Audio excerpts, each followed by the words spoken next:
بسم الله الرحمن الرحيم. القارعة ما القارعة وما أدراك ما القارعة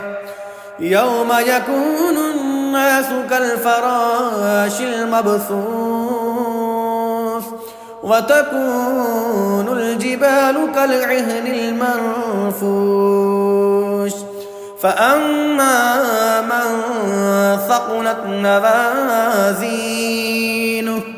فهو في عيشة راضية وأما من خفت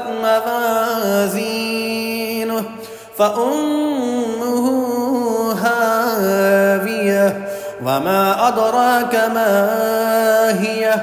نار